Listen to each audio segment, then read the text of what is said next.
Hey guys, John Rettinger from TechnoBuffalo here. As Wednesday, January 27th draws near, the curtains are finally going to be unveiled on what Apple and Steve Jobs are going to be showing us. I thought I'd give a rundown on what I think we can expect. I did a video on this last week, but sort of in that time frame, the rumor mill and sort of some of the more respectable sites on the web, Wall Street Journal and the such, I've reported on some concrete news that I want to share with you. So this video is going to be a rundown, I think, of what you can expect from Wednesday's keynote. So let's go ahead and get started. The first and probably the biggest thing on everybody's mind is the tablet. I think there's very little doubt that we're finally going to see the tablet. Specs are a little bit unknown, but we're led to believe it's going to be a 10.1 inch screen, coming in at about a $799 price point, running a heavily modified version of the iPhone operating system. And just because it's running a heavily modified version of the iPhone OS does not mean it's going to look like the iPhone operating system. You know, you've got Linux OSs that look completely different. I think it's going to be the same thing with the iPhone OS. I think it's just a scaled down version of traditional Mac OS X. You're going to get full functionality that you'd get probably on most standard computers, probably in a more closed environment, I would assume. Just something that I'm anticipating. I think we're going to see books, ebooks, and textbooks, and magazines be a very heavy focus. So the education market and sort of the recreational market as well. I think we're going to see textbooks that are going to be launched with this. I think we're finally going to see a ebook reader store or an ebook store on iTunes, as well as magazine subscriptions or individual sales on iTunes. And of course, newspapers as well. New York Times has been rumored to be very heavily involved with this Apple tablet. Now what it's going to be called, nobody knows. Rumors have been circling about iSlate, sort of what everyone's just been calling it, the iPad, which sounds like a feminine hygiene product. Or even some people talking about bringing back iBook, which could be kind of fun if there's a very heavy ebook skew to it. I think it's probably going to be called something that nobody expects. Maybe it'll be MacBook Touch. I've been talking to that going around for a while. I think this is going to be a very big product, sort of in the vein of the iPhone and how it changed the industry. And I've said previously, whether you like the iPhone or don't like the iPhone, it's really hard to admit that it didn't change the industry and the marketplace. And I think that this tablet's going to do the same. Really, the tablet sphere has not been established yet. People aren't really sure what to do with the tablet. I get questions all the time. How am I going to use it? What am I going to do with it? What is it good for? I think we're going to finally see that market and that niche really carved out by Apple. Whether or not you like Apple or don't, I think you're going to see other companies sort of fall in line with the target demographic that Apple is going to be looking at.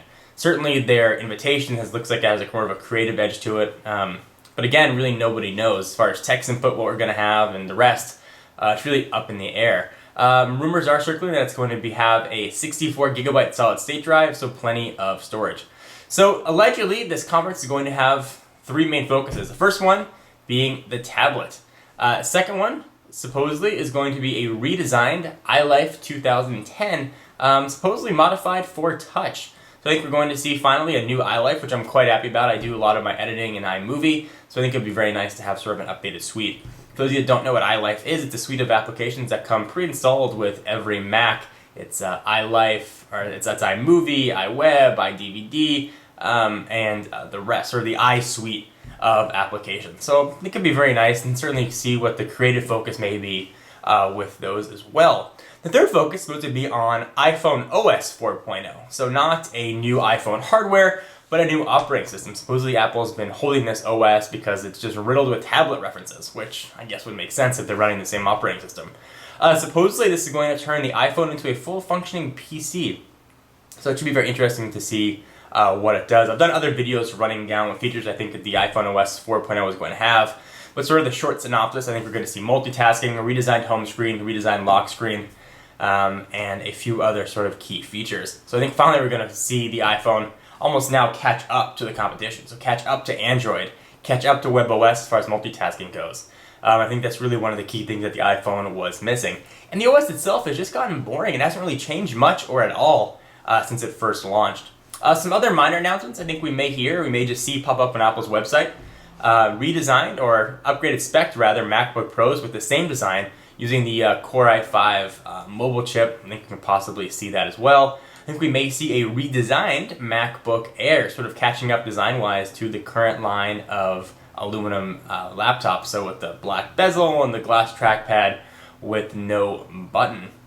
In addition, there have been rumors of a 22-ish inch touchscreen iMac. I don't think we're going to see anything about that at this press conference. Certainly there's been talks about touchscreens, and I think that this tablet may usher in the touchscreen generation for Apple. But I think the tablet's going to be the first focus. A touchscreen iMac certainly merited its own keynote to discuss all the new features that would go into that. So I would not hold your breath to see that at all. There's also been rumors swirling that Wednesday may mark the end of Apple's exclusivity with AT&T. So however you feel about that, there's been sort of grumblings that we may hear Verizon's name mentioned, whether it's mentioned as far as being a 3G option for the tablet, or maybe Apple even announcing a iPhone version of the 3GS. Although it would make sense that Apple would announce a partnership with Verizon for the iPhone when they announce the iPhone 4G, so the new hardware. So I wouldn't expect an iPhone announcement, but we may see the tablet have a 3G CDMA option on Verizon. Definitely something to look for. I'm very excited about the conference, if you can't tell. I've long been an admirer of Apple's products and their business model, and I'm really curious to see what they come up with.